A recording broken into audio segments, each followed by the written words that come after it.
All right, everybody. I am so excited for this episode. Mike and Jillian, I am so excited to have you here and wondering if you wouldn't mind just starting us off and talking to us a little bit about yourselves and your journey into becoming the directors of the 180 Ministries Women's Center out there in Utah. Sure. I'm Jolene. This is my husband, Mike. Hi. And we were offered the position a year ago to be directors of the 180 Ministries Women's Center in Utah. And we came together actually through 180 Ministries. We met and were offered the position and came out a year ago. And here we are being able to hold hope and see lives restored and redeemed. And it's just an honor and a pleasure. So thank you for having us. Yeah, absolutely. Absolutely. So I know, addiction is something that's so raw and prevalent, and it's something that I think many of us struggle with families, family members, maybe even ourselves at different points. And I'm wondering if you can just talk to us a little bit about 180 Ministries and how it is able to step in and help out families and people just in general who may have addiction in their lives and what it's able to do. Sure. So 180 Ministries is a long-term residential treatment program. We have a beautiful campus where women are able to come and recover in a safe place. One of the ways that 180 Ministries really helps in this aspect is that it's able to help the women to identify the root cause of the issue that they're presenting with and dig to the root cause of the substance use. That's why we're not a 30, 60, or a 90-day program. It's a longer term program to really dig to the root cause for them to be able to receive healing and walk through that and turn their mess into their message and find their purpose in life. Yeah, that's great. And I know that 180 Ministries out there in Utah, it's specifically for women, but I know just in general, 180 Ministries is meeting the needs for everybody. Am I correct in that? Yes, we also walk alongside the family as their loved one, sister, daughter, niece, whoever is in our program.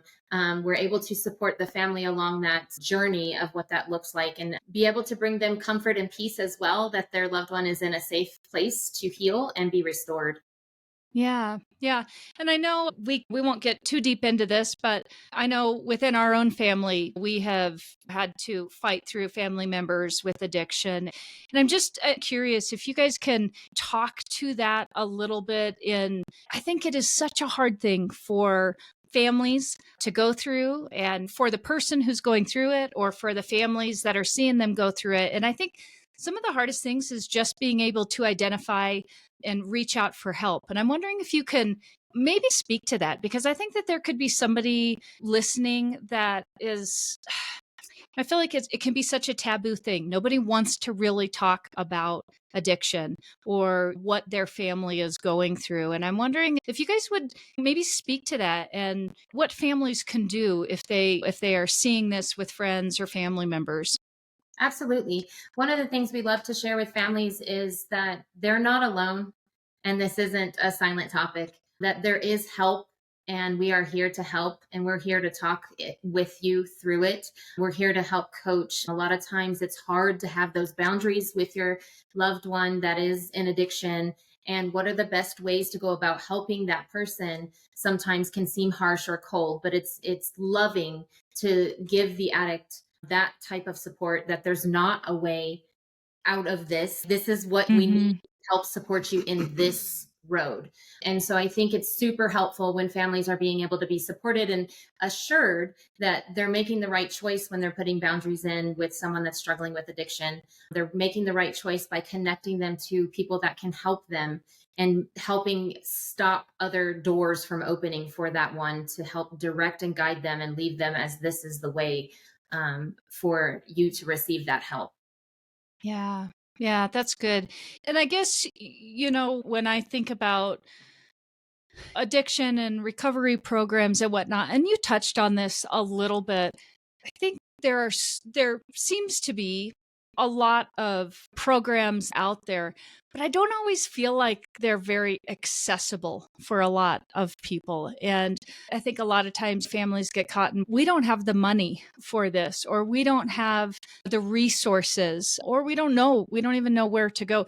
Can you talk a little bit about that? What if you've got a family member that's struggling and you don't happen to be a family that can afford a really some of these really crazy expensive programs out there? Can you talk a little bit about how 180 Ministries meets that need?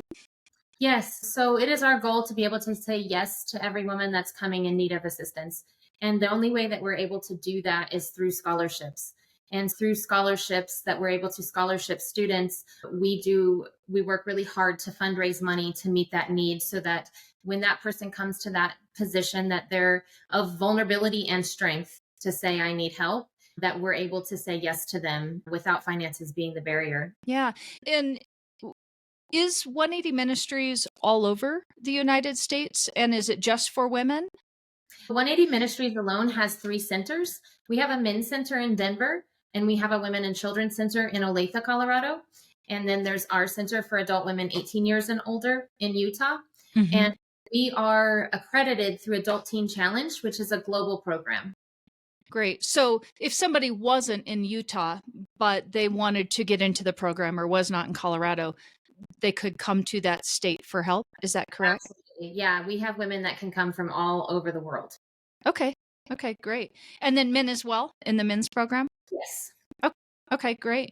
And then I'm curious if you guys wouldn't mind talking a little bit about maybe some of the differences with 180 Ministries and some of the success stories and what you think has made 180 Ministries work, maybe from other programs. Yeah, I actually went through the men's program in 2018, graduated 2019. So I have a little bit of experience about just the things that I experienced in the program and what really transformed my life. Tried a lot of these other rehabs. I went to a whole bunch of rehabs in Nebraska and just all over the place. And I feel like none of them ever really worked for me. And I think like the main issue for me is I always felt like they were just trying to treat the symptoms, not actually Mm, treat the root cause of addiction, because addiction really is just a byproduct of a traumatic past. So we have yes. all these emotions, we have all these things that we're dealing with, and it just gets to the point where I don't know how to deal with it anymore. So we turn to something else to cope, Yeah. right? So it's, how does a person cope with those things in a healthy way? How do you deal with your emotions? How do you process through things? How do you handle all of these things that are going on, but you don't y- y- like you don't have something else to try to cope with these things, so it's you're learning how to do it by yourself. And I think one of the big things about 180 is that it's not us trying to teach them or trying to show them how to heal. We're teaching them how to heal themselves, right? Yes. If a person can get to a point where they know themselves and they understand how they operate and they understand, okay, I'm feeling this way today and I know where this is coming from, and they really build that foundation in God and really build on top of that, and they build their life on top of that. I think that's one of the big differences for me, is that I was just in a safe space where I could finally handle and process through my things without just people trying to treat the symptoms of it, deal with myself for a year. And it was the hardest thing I've ever had to do. But in turn, it was the most freeing thing I ever did for myself. Yeah, that's great. Thanks, Mike, for sharing. And I'm curious if you can talk about that program because you said a year. Um, what what was that like? Because I can't imagine you went in and it was like going to the health club for a year. Would you mind talking a little bit about that experience? Because I do believe that is somewhat of what pushes somebody to change is maybe even the endurance in making it through. You said something really hard. Would you mind talking about that a little bit and what the program is like? Sure. So the one thing about 180, right when you walk in, is you realize it's a very disciplined program. It has a lot Hmm. of rules, structure. It has a lot of, like, your day is completely lined out from the time you wake up to the time you go to bed. And that's all, I think, really important, because you're teaching addicts how to be disciplined, how to have structure in their life, how to wake up at a certain time, how to get dressed, how to be responsible, how to be on time, all these different things. And then with the rules, there's a whole bunch of rules, but the rules are designed to, it's like we have these little rules, right? And it's not about the rule, it's about learning to follow rules. When you're in your addiction, you don't care about anything. You don't care about any Right. people, and you just do what you want to do. And you come to a place and you're like, wait a second, I can't chew gum inside. And you're like, this is ridiculous. But it's no, it's the little rules, right? If you can follow Mm-hmm. the little rules, you can follow the big rules in life.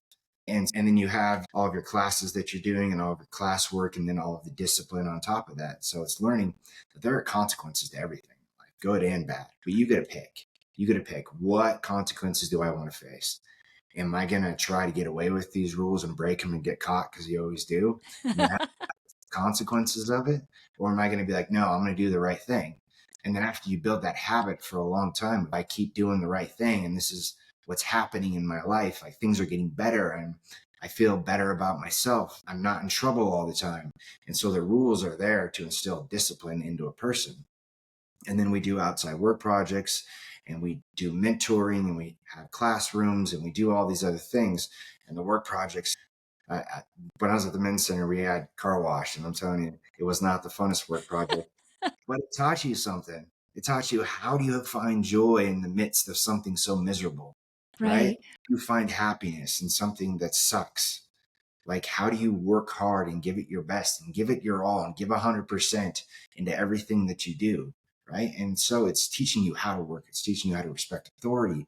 It's teaching you how to work hard and give 100%, and all these, I think, crucial life skills that a person needs to learn, especially coming out of addiction.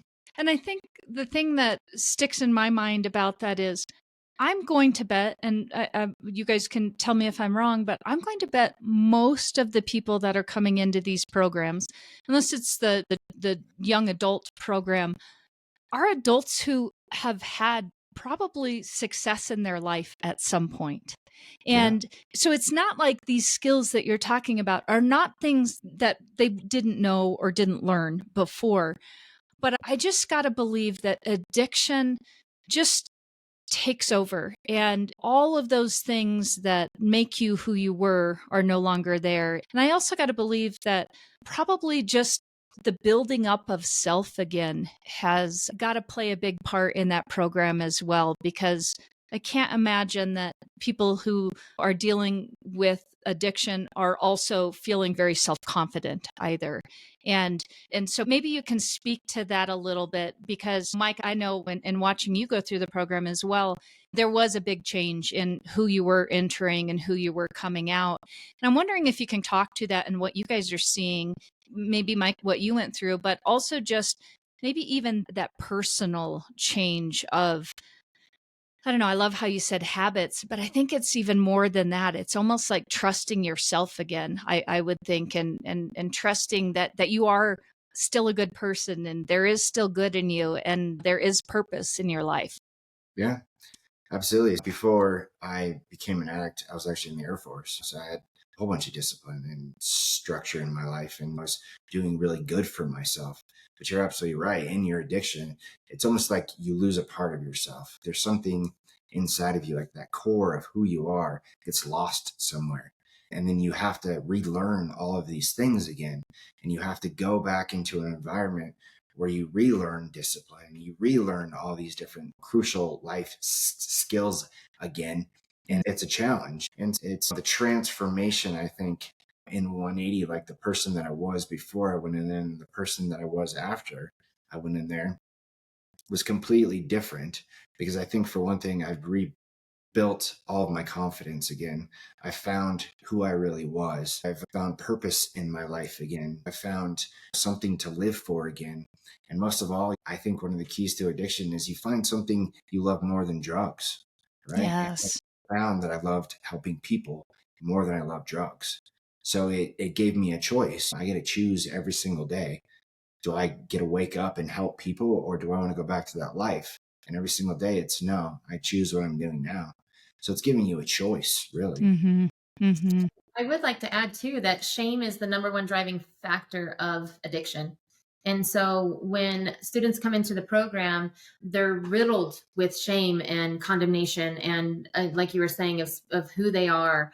And part of our curriculum that we follow and what we work on and what we do is really identifying, learning your true identity in Christ Yeah. and learning and growing and developing your relationship with God, and then your pain propelling you to your purpose. And so Mhm. it's almost like a stripping down to a rebuilding up to something beautiful that I think that a lot of the students that come into the program really can't see outside that box. There is a lot more outside that box.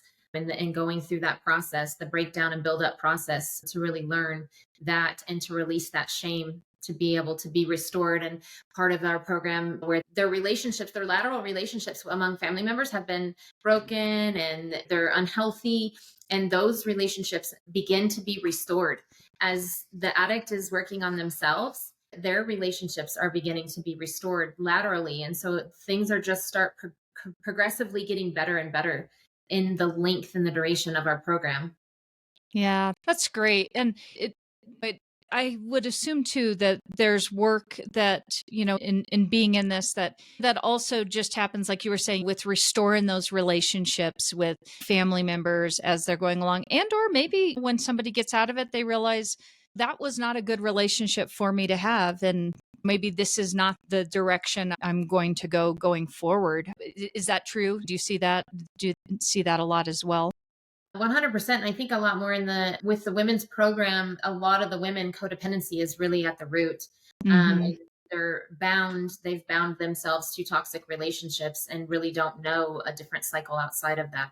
And so they're able to identify that of what is unhealthy and where did I pick this up from, and are realizing that going forward, that's actually not love. That's actually not certain relationships that they're understanding now that were unhealthy.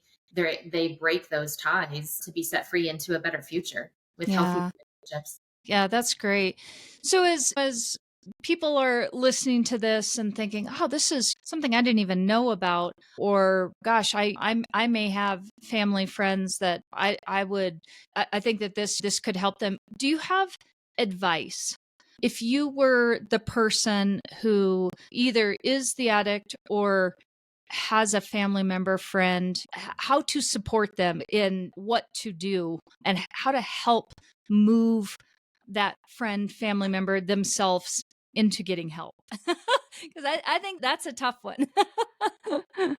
I think one of the key factors is like that person has to be ready to come, but the ways that the family can help is literally by not enabling them to do something else. And we really walk alongside families in that and really telling them and helping support them that you are making the right choice. Yes, your daughter is calling and saying she wants more money, or she's calling and saying she wants to leave the program, or she's calling and saying, and really being firm, because with that firm boundary, almost every single student, although they feel in the moment, oh, they won't even help me, but in that moment that's what they're feeling, but later they thank them, because the best support is to really make it no option that you get help. Yeah. Yeah, that's great. And I don't know, Mike, if you have anything to say about that coming from the other side of it. I'm sure you probably felt that way at some point. Yeah, absolutely.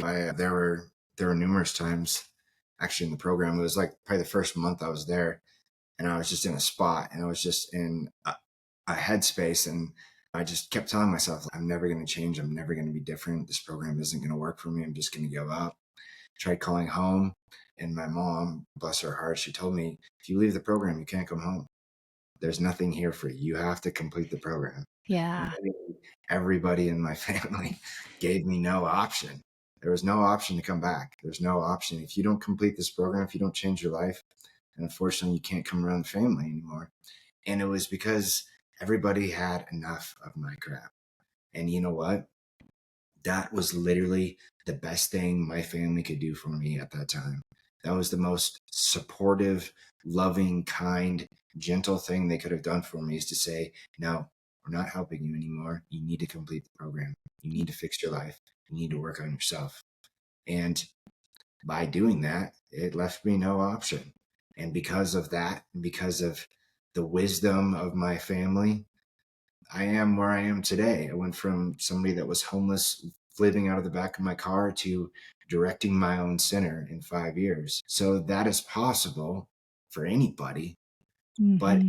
it's the family all coming together and saying, no, enough's enough. Yeah. Yeah.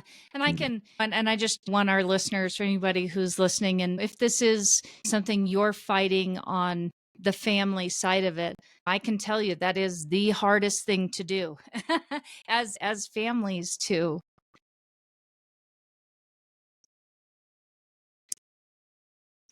Sorry.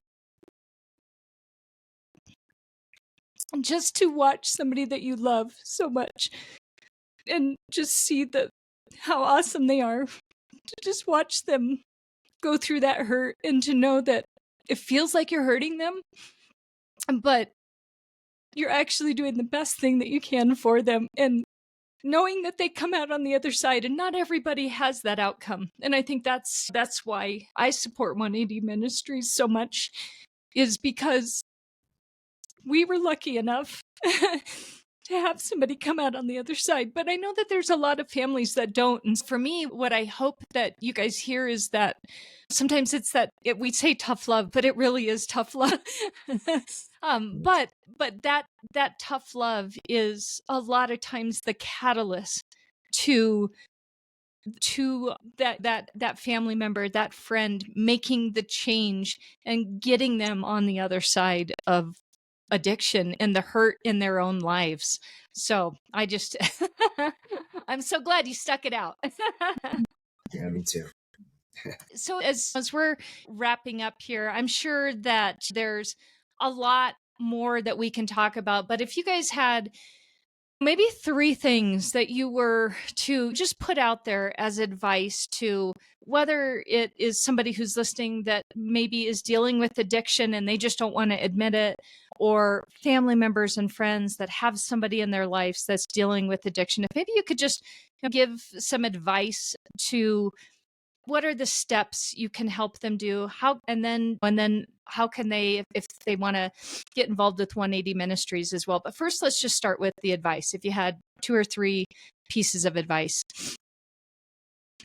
I would say that one, you are not alone and that there is help, and that asking for help is not weak, it is very strong. Vulnerability is strength, and we were created for community and for family. And that's what we are. We're a family and we're a community that surrounds you in love and walks with you through the hardest of the hard. And the bravest thing you can do is to reach out for help. And we are here to help. Yeah, that's great. So if somebody wants to find out about 180 Ministries, they want to maybe help support, and I think we should just talk about this. This is not a program that is, you guys don't have a big budget behind you. You are self-funded. So can you guys just talk a little bit about that as well?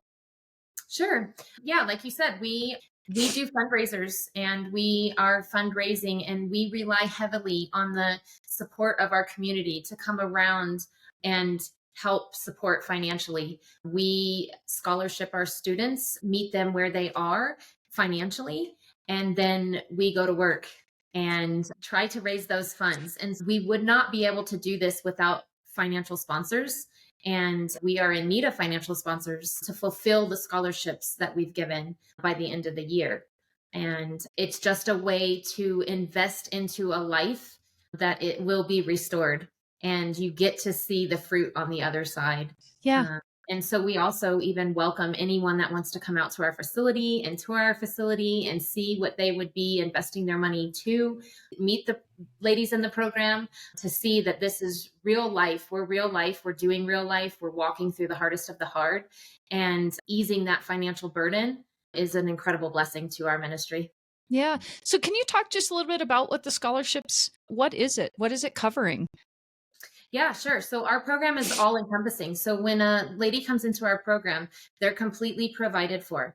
That's food, clothing, shelter. They're getting curriculum through our classwork. So we're accredited through Adult Teen Challenge, and that's the curriculum that we follow. But each woman has a catered contract that they work through, and it's about 4 to 6 weeks. But we cater those contracts of academic work that they do based on them and what they're going through, what they've come from. So it's not just a streamlined throwing books at them. It's catered directly to them for what they're dealing with, where they've come from, to help them personally, individually meet where they're at. We also make sure to get them to all of their appointments, their doctor's appointments, and all of those things. So everything is covered when they come in with that Wow. tuition cost. Yeah. Yeah. Which again just goes to a lot of times people are at the lowest of the low. And the last thing you want to be worried about from a family member or even from the person that's in there is the financial burden of trying to get yourself in a better place. And which again is just why I think 180 Ministries is such a blessing on so many levels. So I know you guys said you have a goal that you're trying to get to and trying to get to it through the end of the year. You want to talk a little bit about that and how people could donate if they feel like this is something that they want to support? Sure, absolutely. So we are looking to raise $259,200 by Ooh. the end of the year to fulfill scholarships that we have given. And how they can give is through the link on this podcast to our website is www.180ministries.net. They can give there. They can set it up to be a recurring monthly donation to sponsor a student. They can give a one-time donation through those online platforms. And they can always reach out to me. My email address is Jilene, Jilene, at 180 Utah, spelled out UTAH.com. Wonderful. And again, I'm just going to put this out there to anybody that's listening. And I know a lot of us as business owners, we're looking for ways sometimes at the end of the year to find areas that we can donate in or whatnot. And I just think if this has touched you, if this is something that hits close to your home and you want to support a really good organization, and you may not even know whose life you're blessing in this, I would just highly encourage you to think about donating and really helping us and 180 Ministries stop addiction and give people a chance at their life again. Absolutely. Yeah, I just want to say one more thing. My program was completely funded by 180. Nobody helped me out with my program. And I'm alive today and I'm where I'm at today. And I just got married and have a beautiful wife and have a beautiful home, have a beautiful life, all because a person I never met, they said yes. They said yes to a person they never met. Yeah. Any type of financial support goes towards this program and helping people like me recover their lives and to build a brand new life. Yeah, that's great. Mike, Jilene, thank you guys so much for being on Hey Docs and taking time out to just talk about a hard subject, but one that I know is dear to all of our hearts. And I thank you for the work that you're doing, making an impact, paying it forward, just doing good things out there. So thanks again for being on Hey Docs. Thank you. Yeah, thank you. Yep. All right. So the way I like to finish this up, if you guys are willing to take a challenge, anytime we finish up Hey Docs, I like to do a little speed round. Are you guys ready for a speed round? Yes. All right. Okay, here we go. Coffee or tea? Coffee. Coffee. 100%. Any favorite book? Captivating. Stacey Eldridge. That's a tough one. Wild at Heart. Yeah, Wild at Heart. Okay, great. Favorite outdoor activity? Hiking. Long range shooting. Oh, nice. All righty. If you could be remembered for one thing, what would it be? That I loved people well. I would say that, oh, geez. I should have thought about this. I would say that generous with my time. Yeah, that's great. And then finish it up. What's the best piece of advice you've ever received? Do it afraid. Ooh, I like that one. You find peace in the free fall. It's the moment you let go. It's a good one. Guys, thank you so much for being on Hey Docs, and just really appreciate what you guys are doing out there. Yep. Thank you. Thank you.